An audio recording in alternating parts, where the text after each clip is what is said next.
अब तक आपने जान लिया क्यों ब्रह्मचर्य टूटता है। आप समझ चुके हैं ज्ञान, ध्येय और पौरुष की त्रिचरण विधि। परंतु अब सबसे खतरनाक प्रश्न आता है। ठीक है, समझ तो गया, पर करना क्या है? क्योंकि ज्ञान अगर कागज में रह जाए, ध्येय अगर सोच तक सीमित रह जाए और पौरुष अगर केवल शब्द बनकर रह जाए, तो ब्रह्मचर्य फिर भी टूटेगा। इसलिए ये वीडियो प्रेरणा नहीं है, ये वीडियो है एक्शन प्लान, डेली सिस्टम, व्यवहार में उतारने की विधि। आज हम बात नहीं करेंगे कैसा होना चाहिए कि आज हम बात करेंगे सुबह उठने से लेकर रात सोने तक क्या करना है।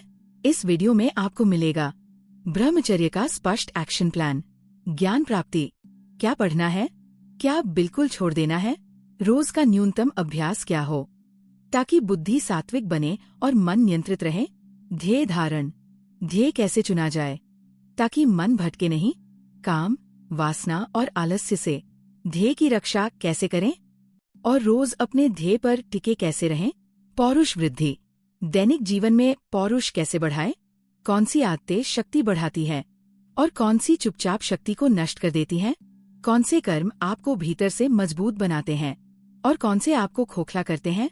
अगर आपने ज्ञान लिया लेकिन एक्शन नहीं लिया तो ये ज्ञान ही आपके लिए बोझ बन जाएगा, और अगर आपने एक्शन लिया लेकिन सही दिशा में नहीं तो वही मेहनत आपको फिर से तामसिक जीवन में धकेल देगी। इसलिए ये वीडियो एंड तक देखना अनिवार्य है। तो यदि आप सच में चाहते हैं कि ब्रह्मचर्य संघर्ष न रहे, संयम स्वभाव बने और जीवन में शक्ति, स्थिरता और स्पष्टता आए, तो अब ध्यान से समझिए करना क्या है। त्रिचरण विधि का संपूर्ण एक्शन प्लान। तो करना क्या है? एक्शन प्लान, ज्ञान प्राप्ति कैसे? यदि आप युवावस्था में हैं और जीवन में वह अवसर उपलब्ध है तो गुरुकुल में प्रवेश लें, और यदि ये संभव नहीं है या आप गृहस्थ जीवन में हैं तो अपने आसपास परंपरा से जुड़े मंदिर, आश्रम, मठ या धर्मी जनों की सत्संग सभा खोजिए। नियमित रूप से उनके संग, उनके मार्गदर्शन और शास्त्र पठन के साथ जुड़िए। यदि यह भी उपलब्ध नहीं है तो www.videoven.world के माध्यम से ऑनलाइन गुरुकुल में शास्त्र अध्ययन प्रारंभ कीजिए। और यदि आप कहें कि इतना भी समय नहीं है तो कम से कम B.O.S.S पुस्तक पढ़ लीजिए। कम से कम इतना तो कीजिए कि आप अपने धर्म, अपने कर्म और सनातन संस्कृति के मूल सिद्धांतों को ठीक से समझ सकें। और चलिए मान लेते हैं कि आप ये भी नहीं कर पा रहे, तो भी क्या करना है उसके बारे में आगे बात करेंगे। ध्येय धारण कैसे?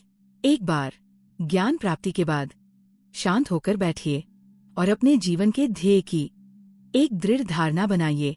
यदि आवश्यक हो तो अपने ध्येयों को कागज पर लिख लीजिए, क्योंकि लिखा हुआ ध्येय मन को जवाबदेह बनाता है। आप देखेंगे कि जैसे जैसे आपका साधु संग और शास्त्र पठन बढ़ेगा, वैसे वैसे आपके ध्येय की धारणा प्रतिदिन अधिक स्पष्ट और दृढ़ होती जाएगी और आप अपने शास्त्रोक्त धर्म कर्म के पालन के लिए स्वतः ही अधिक उत्सुक होते चले जाओगे। और एक बात विशेष रूप से स्मरण रखना, जब धर्म कर्म करने की इच्छा न हो तभी उनका पालन सबसे अधिक करना है, क्योंकि वही समय आपकी वास्तविक परीक्षा का समय होता है। पौरुष वृद्धि कैसे?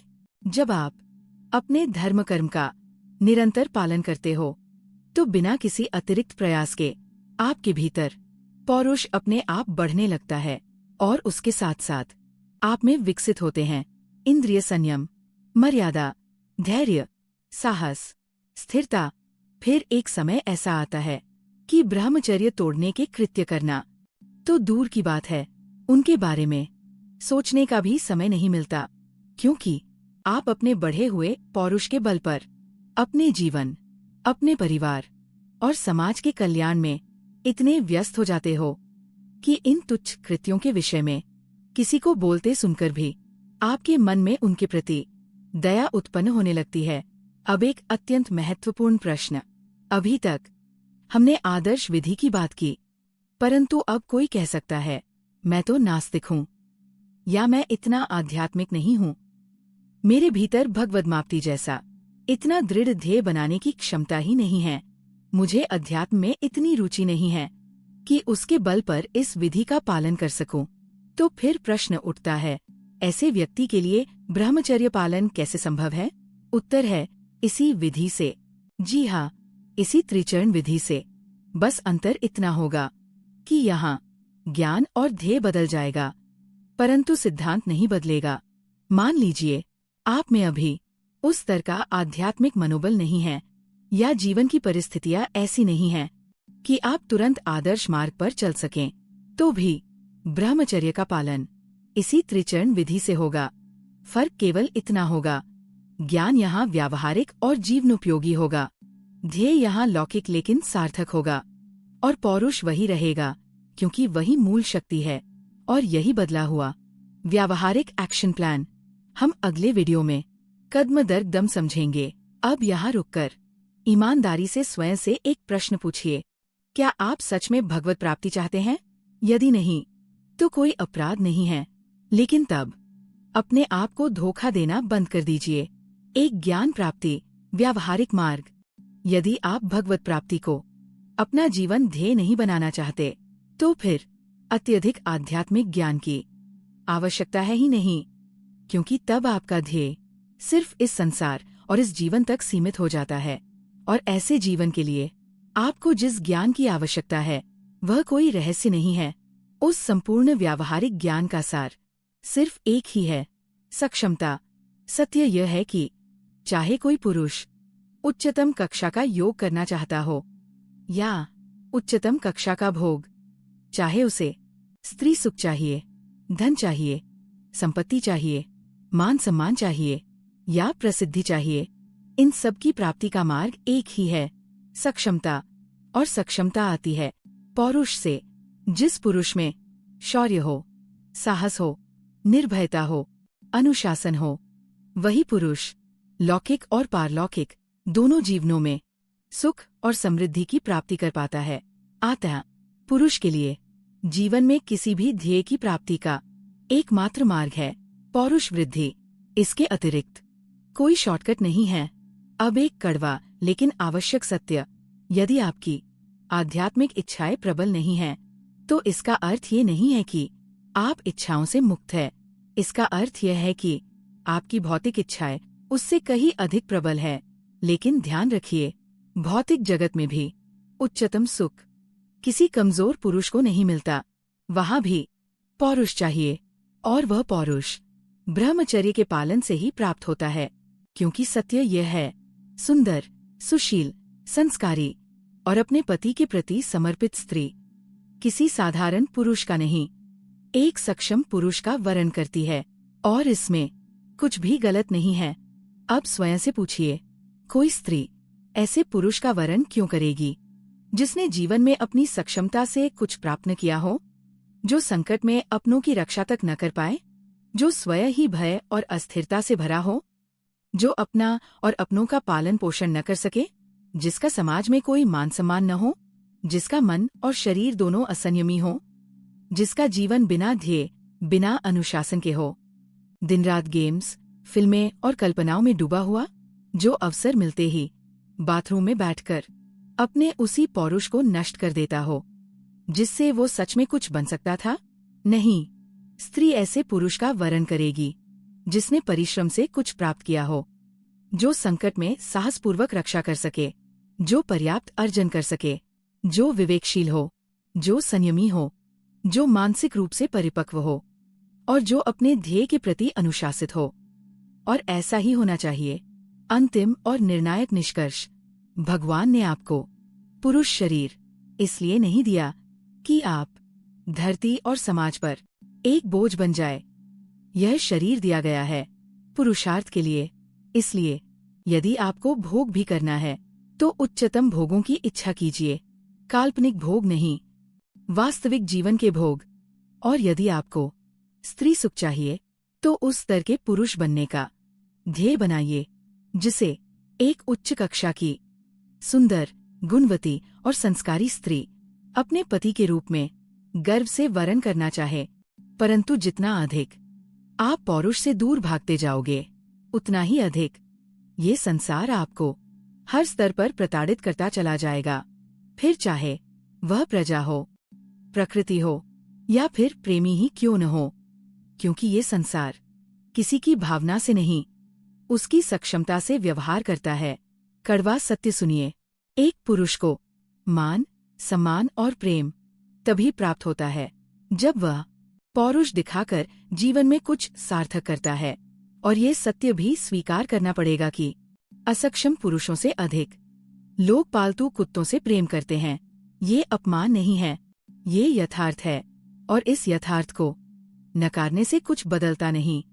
अब आपके पास सिर्फ दो ही विकल्प है, या तो जीवन भर इस सत्य को कोसते रहिए, रोते रहिए और स्वयं को पीड़ित मानते रहिए, या फिर इसे स्वीकार कर पौरुष दिखाना प्रारंभ कर दीजिए।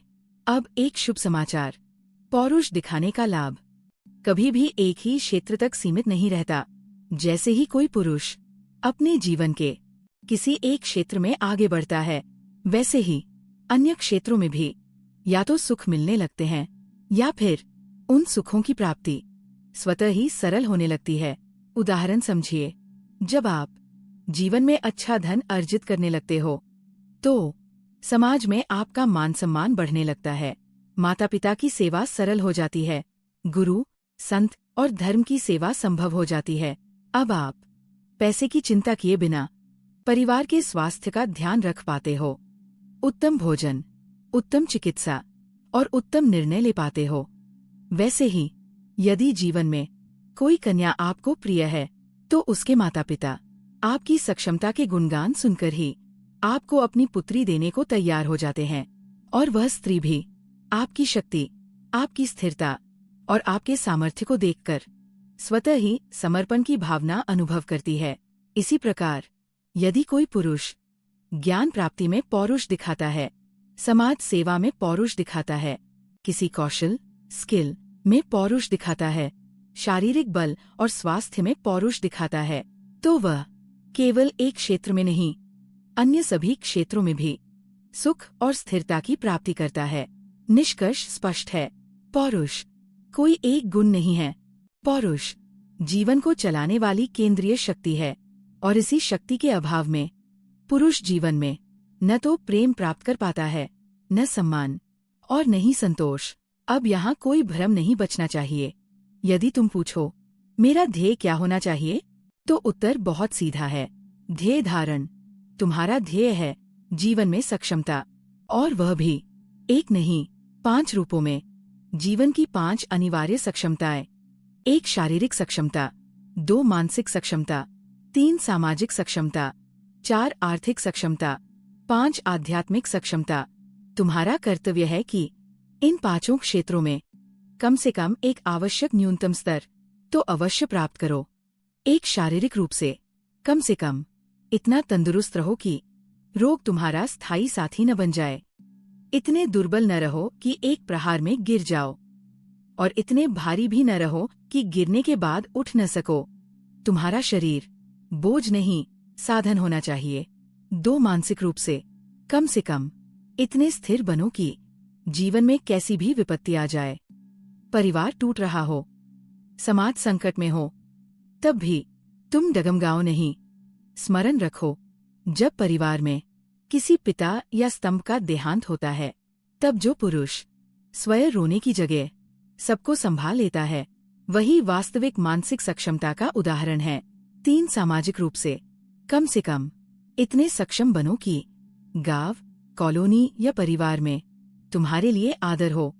आधी रात में भी संकट आए तो लोग तुम्हें पुकार सकें, और सबसे महत्वपूर्ण, तुम्हारी अनुपस्थिति में लोग तुम्हारी प्रशंसा करें। 4 आर्थिक रूप से कम इतने सक्षम बनो कि घर पर कोई ऋण का बोझ न हो, भोजन पौष्टिक हो, वस्त्र स्वच्छ हो, आवास सुरक्षित हो, चिकित्सा में संकोच न करना पड़े, और संत और अतिथि के लिए सेवा सामग्री सदा उपलब्ध हो, क्योंकि दरिद्रता कभी भी धर्म का गुण नहीं रही। 5 आध्यात्मिक रूप से कम इतने शुद्ध बनो कि हृदय में किसी के प्रति पाप वृत्ति न हो, लोक कल्याण के विचार सहज हों, संतों और भक्तों की सेवा में आनंद आए, और हर परिस्थिति में धर्म और मूल्यों से समझौता न करो। अब निर्णय का क्षण है। यदि तुम्हें लगता है कि तुम अभी इस स्तर पर नहीं हो, तो पहला ध्येय यही बनाओ कि स्वयं को इस स्तर तक पहुंचाना है। और यदि तुम इस स्तर पर हो, तो अब रुकना नहीं है। अब इनमें से किसी एक या अधिक क्षेत्रों में श्रेष्ठता प्राप्त करने का ध्येय बनाओ। स्मरण रहे, पौरुष की कोई सीमा नहीं होती। हमारी संस्कृति ने ऐसे चक्रवर्ती सम्राट देखे हैं जिन्होंने सदियों तक पृथ्वी पर राज्य किया। ऐसे तपस्वी देखे हैं जिन्होंने अपने तप से नए लोकों की रचना कर दी। ऐसे संत भक्त देखे हैं जिन्होंने स्वयं भगवान को अपने द्वार पर खड़ा कर दिया। तो तुम जिस भी स्तर पर हो, उससे ऊपर का ध्येय बनाना हमेशा संभव है, और इसी ध्येय से जन्म लेती है पौरुष की वास्तविक वृद्धि। अब तक आपने समझ लिया, मान लिया और ध्येय भी तय कर लिया। अब प्रश्न है, क्या आप उसे पाने के लिए पीड़ा सहने को तैयार हैं? क्योंकि यहीं से पौरुष की वास्तविक वृद्धि प्रारंभ होती है। 3 पौरुष वृद्धि।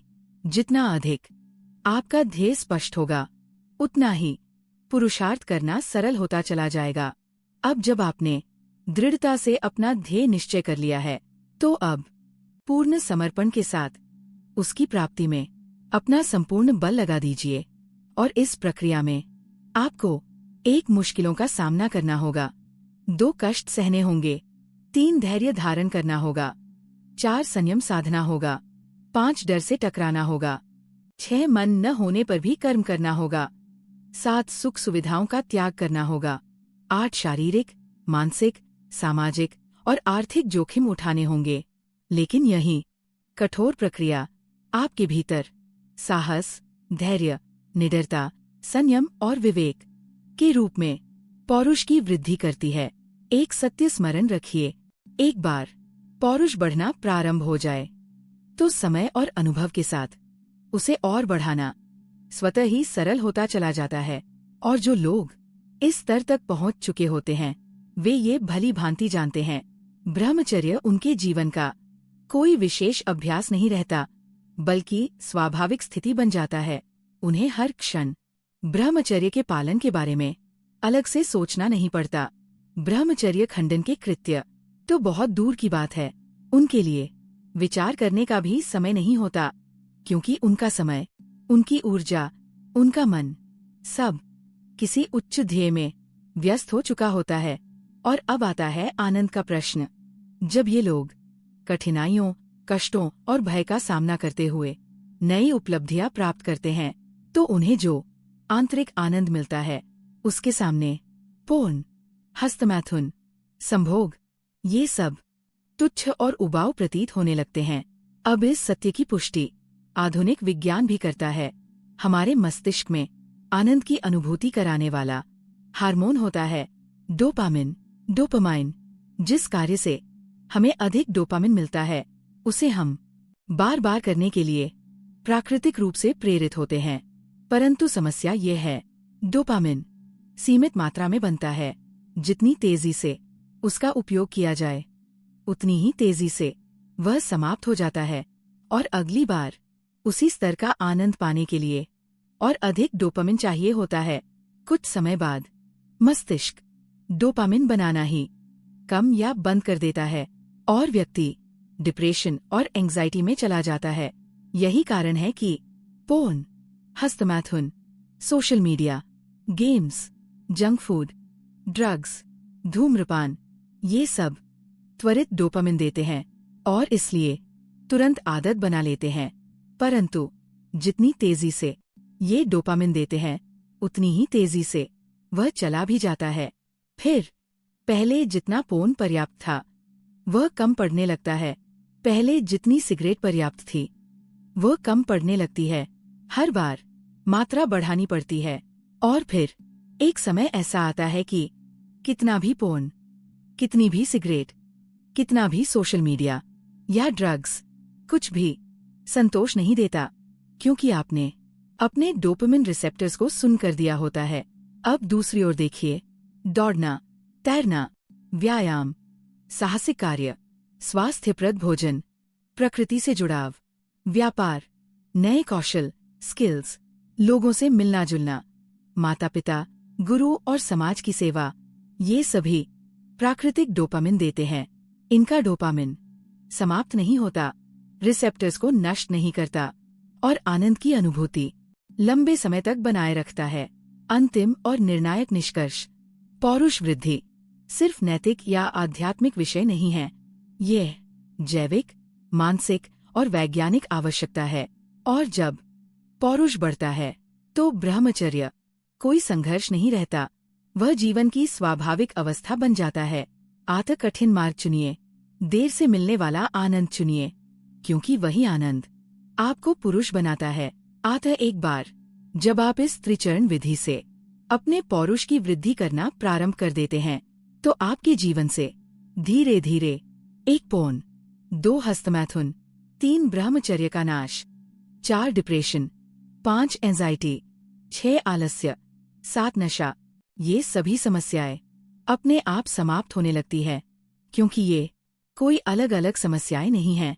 ये सब एक ही मूल समस्या के अलग अलग बाहरी लक्षण मात्र हैं, और वह मूल समस्या है तामसिक जीवन। आथ यदि आप इस एक मूलभूत समस्या को जड़ से उखाड़ देते हो तो अन्य सभी समस्याओं का समाधान अपने आप हो जाता है। अलग अलग लक्षणों का अलग अलग उपचार करने की कोई आवश्यकता नहीं रह जाती, और इस मूल समस्या का एकमात्र रामबाण उपचार है पौरुष वृद्धि। जितना अधिक आप अपने पौरुष की वृद्धि करोगे, उतना ही उच्च कक्षा के सुखों की आप प्राप्ति कर पाओगे, और जैसे जैसे उच्च सुखों की अनुभूति होती जाएगी, वैसे वैसे पोर्न, हस्तमैथुन, नशा, ये सभी सस्ते और क्षुद्र सुख स्वतः ही अर्थहीन लगने लगेंगे, और तब आप अपने ध्येयों को बिना आंतरिक संघर्ष सहजता से प्राप्त कर पाओगे। परंतु यहाँ एक अत्यंत गहन प्रश्न उठता है, यदि आप ब्रह्मचर्य का ये तप करने ही वाले हो, और यदि इसी तप से उच्च ध्येय की प्राप्ति संभव है, तो फिर क्यों न समग्र अस्तित्व का सबसे ऊंचा ध्येय ही चुना जाए? कुछ ऐसा ध्येय जिसे प्राप्त करने के बाद कुछ और पाने की इच्छा ही शेष न रहे। इतिहास गवाह है, अब तक सिर्फ एक ही ऐसा ध्येय प्रमाणित हुआ है जिसकी प्राप्ति के पश्चात मनुष्य कुछ और नहीं मांगता, और वह है समस्त ध्येयों को प्राप्त कराने वाले स्वयं भगवान। आचार्यगण कहते हैं, इतिहास में जिसने एक बार उनकी प्राप्ति कर ली, उसे फिर लोक और परलोक के सभी सुख सुअर की विष्ठा के समान प्रतीत होने लगते हैं। उस स्तर का सुख है भगवत प्राप्ति, तो फिर उनसे नीचा कुछ चाहिए भी क्यों? अरबों खरबों जन्मों में लाखों करोड़ों बार आपने वही सब चाहा है, धन, बल, सौंदर्य, ख्याति, स्त्री, सत्ता, स्वर्ग, यहाँ तक कि इंद्रासन भी। परंतु जिसकी करोड़ों बार प्राप्ति के बाद भी संतोष नहीं हुआ, उसे एक बार और पाने के लिए इतना सारा तप फिर से क्यों व्यर्थ करें, जबकि वह मृत्यु के समय वैसे भी हमसे छीन ही लिया जाएगा। अतः यदि आप ब्रह्मचर्य का पालन केवल शरीर की सुंदरता, चेहरे की चमक, बाजुओं के बल, मानसिक स्थिरता, स्मरण शक्ति, आत्मविश्वास जैसी चीजों के लिए कर रहे हो, तो क्षमा करें, ये दूरदर्शिता नहीं, मूर्खता है। क्योंकि यदि एक ही मूल्य पर आपको मुट्ठी भर चावल भी मिल रहे हों और उसी मूल्य पर पूरी दुकान, तो कोई मुट्ठी भर चावल क्यों चुनेगा? जब ब्रह्मचर्य के तप से समग्र अस्तित्व का सबसे बड़ा ध्येय साक्षात भगवान की प्राप्ति संभव हो सकती है, तो फिर इन क्षणभंगुर फलों के लिए इतनी मेहनत क्यों, जो कि मृत्यु के समय हाथ से वैसे भी चली जाने वाली है? आत्म बुद्धिमान बनिए, और भले ही आपको लगे कि आप अभी पतित से भी पतित अवस्था में हो, फिर भी अपने ब्रह्मचर्य का ध्येय सर्वोच्च रखिए। परंतु यहाँ एक अंतिम और अत्यंत महत्वपूर्ण प्रश्न शेष है। पूरी पुस्तक में ब्रह्मचर्य पालन का सबसे बड़ा चरण पौरुष बताया गया है, तो क्या ब्रह्मचर्य केवल पुरुषों के लिए है? या स्त्रियों को भी इसका पालन करना चाहिए? तो अब तक आपने ये समझ लिया कि ब्रह्मचर्य केवल शरीर को रोकने का अभ्यास नहीं, बल्कि चेतना को ऊंचा उठाने की प्रक्रिया है। पर अब एक प्रश्न बचता है, एक ऐसा प्रश्न जिसे या तो पूरी तरह गलत समझा गया है या जानबूझकर अधूरा छोड़ दिया गया है।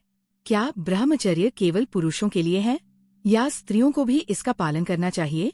यदि स्त्रियों में वीर्य नहीं है, तो फिर उनकी शक्ति का स्रोत क्या है?